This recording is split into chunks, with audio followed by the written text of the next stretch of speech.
When you've done sales for a long time, you lose it a bit. You lose the passion for it a bit. It just feels a bit repetitive. And then talk to me, and then you got involved in the car world, right? Yeah. So that was Rap random. City. Rap City, yeah, that was random.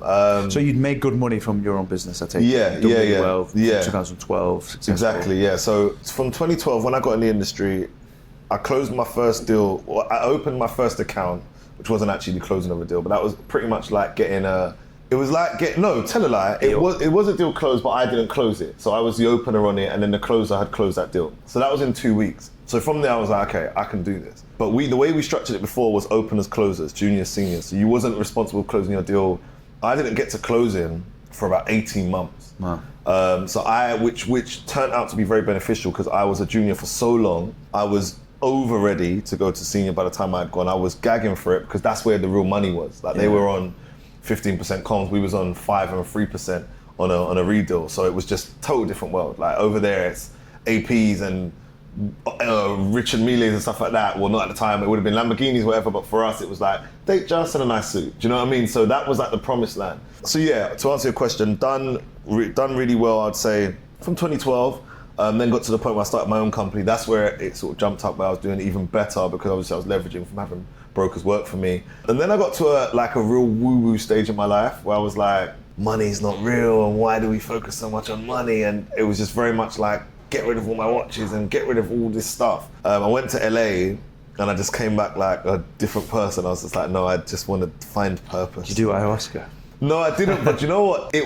So ayahuasca was very high on my list. Really? But a few months ago, I reverted to Islam. Okay. And I don't think I would do it now, but it was something that I was very, very intrigued by. But it was that kind of vibe, basically, yeah.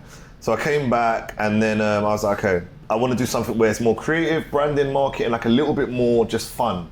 Because every now and then, I don't know if it's happened to you, but I feel like when you've done sales for a long time, you lose it a bit. You lose the passion for it a bit. It just feels a bit repetitive. When I was in LA, I made some really good contacts and they were the leaders of a very big company that does car wrapping over there. Car wrapping wasn't that big in the UK yet. The only people who was doing really well was Yanni Myers, who everyone probably knows of, right? He was killing it, but it hadn't hit UK. So I thought, this is a gap in the market. I was wrapping all my cars at the time. I loved wrapping cars. So when I came back, I thought Yanni Myers was the king of all the footballers. They were all wrapping their cars with him.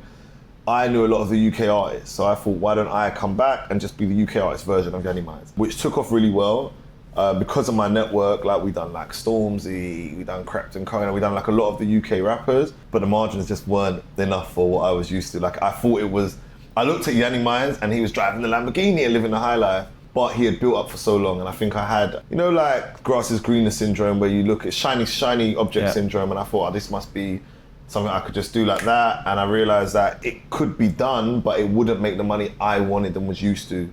So I went back to sales. Yeah, I ended up going back to sales. So I done Rap City from 2018 till 2020. Then lockdown came, and no one was driving their cars, let alone rapping them. Yeah. So we really struggled. Hit rock bottom through that, and then I was like, okay, what am I gonna do next? And I was like, what do I know how to do? And it was sales. So ended up going back into sales. Luckily, I had friends who were still in the art and the wine industry, gave me a few clients, done really well throughout the lockdown period, and then ended up moving here. Nice. Yeah. That's really interesting.